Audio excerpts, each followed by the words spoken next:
ہرقل شاہ روم نے قریش کے قافلے میں ایک آدمی بلانے کو بھیجا، اور اس وقت یہ لوگ تجارت کے لیے ملک شام گئے ہوئے تھے، اور یہ وہ زمانہ تھا جب رسول اللہ صلی اللہ علیہ وسلم نے قریش اور ابو سفیان سے ایک وقتی عہد کیا ہوا تھا۔ جب ابو سفیان اور دوسرے لوگ ہرقل کے پاس ایلیا پہنچے جہاں ہرقل نے دربار طلب کیا تھا، اس کے گرد روم کے بڑے بڑے لوگ، علماء، وزراء و امراء بیٹھے ہوئے تھے۔ ہرقل نے ان کو اور اپنے ترجمان کو بلوایا، پھر ان سے پوچھا کہ تم میں سے کون شخص مدعی رسالت کا زیادہ قریبی عزیز ہے؟ ابو سفیان کہتے ہیں کہ میں بول اٹھا کہ میں اس کا سب سے زیادہ قریبی رشتہ دار ہوں۔ یہ سن کر ہرقل نے حکم دیا کہ اس ابو سفیان کو میرے قریب لا کر بٹھاؤ اور اس کے ساتھیوں کو اس کی پیٹھ کے پیچھے بٹھا دو۔ پھر اپنے ترجمان سے کہا کہ ان لوگوں سے کہہ دو کہ میں ابو سفیان سے اس شخص یعنی محمد صلی اللہ علیہ وسلم کے حالات پوچھتا ہوں، اگر یہ مجھ سے کسی بات میں جھوٹ بول دے تو تم اس کا جھوٹ ظاہر کر دینا۔ ابو سفیان کا قول ہے کہ خدا کی قسم اگر مجھے یہ غیرت نہ آتی کہ یہ لوگ مجھ کو جھٹلائیں گے تو میں آپ صلی اللہ علیہ وسلم کی نسبت ضرور غلط گوئی سے کام لیتا۔ خیر، پہلی بات جو ہرقل نے مجھ سے پوچھی وہ یہ کہ اس شخص کا خاندان تم لوگوں میں کیسا ہے؟ میں نے کہا وہ تو بڑے اونچے عالی نسب والے ہیں۔ کہنے لگا اس سے پہلے بھی کسی نے تم لوگوں میں ایسی بات کہی تھی؟ میں نے کہا نہیں۔ کہنے لگا اچھا اس کے بڑوں میں کوئی بادشاہ ہوا ہے؟ میں نے کہا نہیں۔ پھر اس نے کہا بڑے لوگوں نے اس کی پیروی اختیار کی ہے یا کمزوروں نے؟ میں نے کہا نہیں، کمزوروں نے۔ پھر کہنے لگا اس کے تابعدار روز بڑھتے جاتے ہیں یا کوئی ساتھی پھر بھی جاتا ہے؟ میں نے کہا نہیں۔ کہنے لگا کیا اپنے اس دعوی نبوت سے پہلے کبھی کسی بھی موقع پر اس نے جھوٹ بولا ہے؟ میں نے کہا نہیں، اور اب ہماری اس سے صلح کی ایک مقررہ مدت ٹھہری ہوئی ہے، معلوم نہیں وہ اس میں کیا کرنے والا ہے۔ ابو سفیان کہتے ہیں میں اس بات کے سوا اور کوئی جھوٹ اس گفتگو میں شامل نہ کر سکا۔ ہرقل نے کہا کیا تمہاری اس سے کبھی لڑائی بھی ہوئی ہے؟ ہم نے کہا کہ ہاں۔ بولا پھر تمہاری اور اس کی جنگ کا کیا حال ہوتا ہے؟ میں نے کہا لڑائی ڈول کی طرح ہے، کبھی وہ ہم سے میدان جنگ جیت لیتے ہیں اور کبھی ہم ان سے جیت لیتے ہیں۔ ہرقل نے پوچھا وہ تمہیں کس بات کا حکم دیتا ہے؟ میں نے کہا وہ کہتا ہے کہ صرف ایک اللہ ہی کی عبادت کرو، اس کا کسی کو شریک نہ بناؤ، اور اپنے باپ دادا کی شرک کی باتیں چھوڑ دو، اور ہمیں نماز پڑھنے، سچ بولنے، پرہیزگاری اور صلہ رحمی کا حکم دیتا ہے۔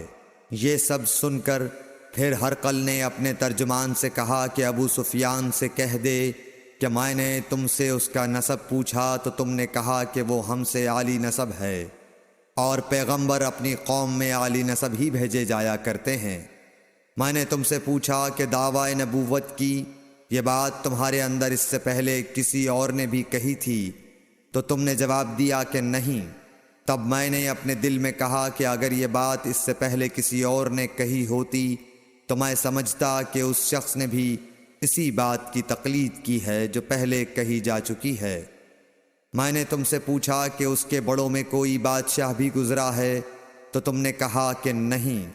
تو میں نے دل میں کہا کہ ان کے بزرگوں میں سے کوئی بادشاہ ہوا ہوگا تو کہہ دوں گا کہ وہ شخص اس بہانے اپنے آباء و اجداد کی بادشاہت اور ان کا ملک دوبارہ حاصل کرنا چاہتا ہے۔ اور میں نے تم سے پوچھا کہ اس بات کے کہنے یعنی پیغمبری کا دعویٰ کرنے سے پہلے تم نے کبھی اس کو دروغ گوئی کا الزام لگایا ہے؟ تم نے کہا کہ نہیں۔ تو میں نے سمجھ لیا کہ جو شخص آدمیوں کے ساتھ دروغ گوئی سے بچے وہ اللہ کے بارے میں کیسے جھوٹی بات کہہ سکتا ہے۔ اور میں نے تم سے پوچھا کہ بڑے لوگ اس کے پیرو ہوتے ہیں یا کمزور آدمی؟ تم نے کہا کمزوروں نے اس کی اتباع کی ہے۔ تو دراصل یہی لوگ پیغمبروں کے متبعین ہوتے ہیں۔ اور میں نے تم سے پوچھا کہ اس کے ساتھی بڑھ رہے ہیں یا کم ہو رہے ہیں؟ تم نے کہا کہ وہ بڑھ رہے ہیں، اور ایمان کی کیفیت یہی ہوتی ہے حتیٰ کہ وہ کامل ہو جاتا ہے۔ اور میں نے تم سے پوچھا کہ آیا کوئی شخص اس کے دین سے ناخوش ہو کر مرتد بھی ہو جاتا ہے؟ تم نے کہا نہیں۔ تو ایمان کی خاصیت بھی یہی ہے، جن کے دلوں میں اس کی مسرت رچ بس جائے وہ اس سے لوٹا نہیں کرتے۔ اور میں نے تم سے پوچھا کہ آیا وہ کبھی عہد شکنی کرتے ہیں؟ تم نے کہا نہیں۔ پیغمبروں کا یہی حال ہوتا ہے، وہ عہد کی خلاف ورزی نہیں کرتے۔ اور میں نے تم سے کہا کہ وہ تم سے کس چیز کے لیے کہتے ہیں؟ تم نے کہا کہ وہ ہمیں حکم دیتے ہیں کہ اللہ کی عبادت کرو، اس کے ساتھ کسی کو شریک نہ ٹھہراؤ، اور تمہیں بتوں کی پرستش سے روکتے ہیں، سچ بولنے اور پرہیزگاری کا حکم دیتے ہیں۔ لہٰذا اگر یہ باتیں جو تم کہہ رہے ہو سچ ہیں تو ان قریب وہ اس جگہ کا مالک ہو جائے گا کہ جہاں میرے یہ دونوں پاؤں ہیں۔ مجھے معلوم تھا کہ وہ پیغمبر آنے والا ہے، مگر مجھے یہ معلوم نہیں تھا کہ وہ تمہارے اندر ہوگا۔ اگر میں جانتا کہ اس تک پہنچ سکوں گا تو اس سے ملنے کے لیے ہر تکلیف گوارا کرتا۔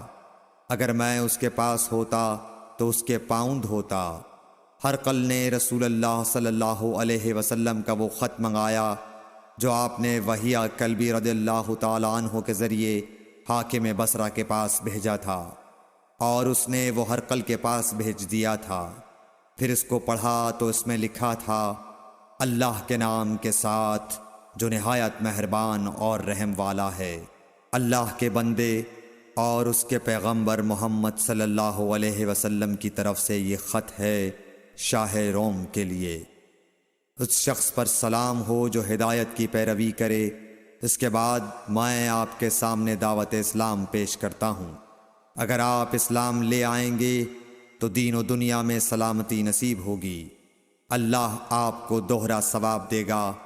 اور اگر آپ میری دعوت سے روگردانی کریں گے تو آپ کی رعایا کا گناہ بھی آپ ہی پر ہوگا۔ اور اے اہل کتاب، ایک ایسی بات پر آ جاؤ جو ہمارے اور تمہارے درمیان یکساں ہے، وہ یہ کہ ہم اللہ کے سوا کسی کی عبادت نہ کریں اور کسی کو اس کا شریک نہ ٹھہرائیں، اور نہ ہم میں سے کوئی کسی کو خدا کے سوا اپنا رب بنائے۔ پھر اگر وہ اہل کتاب اس کتاب سے منہ پھیر لیں تو مسلمانوں، تم ان سے کہہ دو کہ تم مانو یا نہ مانو، ہم ایک خدا کے اطاعت گزار ہیں۔ ابو سفیان کہتے ہیں، جب ہرقل نے جو کچھ کہنا تھا کہہ دیا اور خط پڑھ کر فارغ ہوا تو اس کے ارد گرد بہت شور و غوغا ہوا، بہت سی آوازیں اٹھیں اور ہمیں باہر نکال دیا گیا۔ تب میں نے اپنے ساتھیوں سے کہا کہ ابو کبشہ کے بیٹے حضرت صلی اللہ علیہ وسلم کا معاملہ تو بہت بڑھ گیا۔ دیکھو تو اس سے بنی اصفر روم کا بادشاہ بھی ڈرتا ہے۔ مجھے اس وقت سے اس بات کا یقین ہو گیا کہ حضور صلی اللہ علیہ وسلم ان قریب غالب ہو کر رہیں گے، حتیٰ کہ اللہ نے مجھے مسلمان کر دیا۔ راوی کا بیان ہے کہ ابن ناطور ایلیا کا حاکم ہرقل کا مصاحب اور شام کے نصارہ کا لاٹ پادری بیان کرتا تھا کہ ہرقل جب ایلیا آیا ایک دن صبح کو پریشان اٹھا تو اس کے درباریوں نے دریافت کیا کہ آج ہم آپ کی حالت بدلی ہوئی پاتے ہیں، کیا وجہ ہے؟ ابن ناطور کا بیان ہے کہ ہرقل نجومی تھا، علم نجوم میں وہ پوری مہارت رکھتا تھا۔ اس نے اپنے ہم نشینوں کو بتایا کہ میں نے آج رات ستاروں پر نظر ڈالی تو دیکھا کہ ختنہ کرنے والوں کا بادشاہ ہمارے ملک پر غالب آ گیا ہے۔ بھلا اس زمانے میں کون لوگ ختنہ کرتے ہیں؟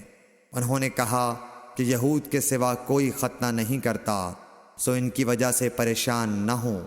سلطنت کے تمام شہروں میں یہ حکم لکھ بھیجیے کہ وہاں جتنے یہودی ہوں سب قتل کر دیے جائیں۔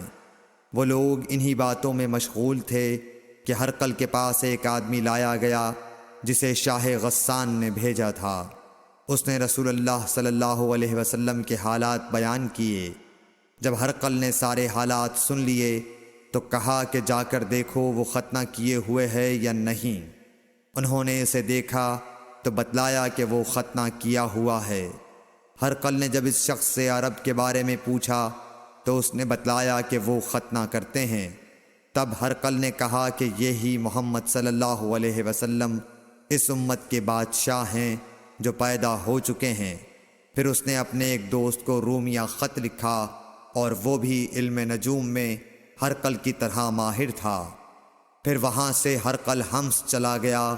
ابھی حمص سے نکلا نہیں تھا کہ اس کے دوست کا خط اس کے جواب میں آ گیا۔ اس کی رائے بھی حضور صلی اللہ علیہ وسلم کے ظہور کے بارے میں ہرقل کے موافق تھی کہ محمد صلی اللہ علیہ وسلم واقعی پیغمبر ہیں۔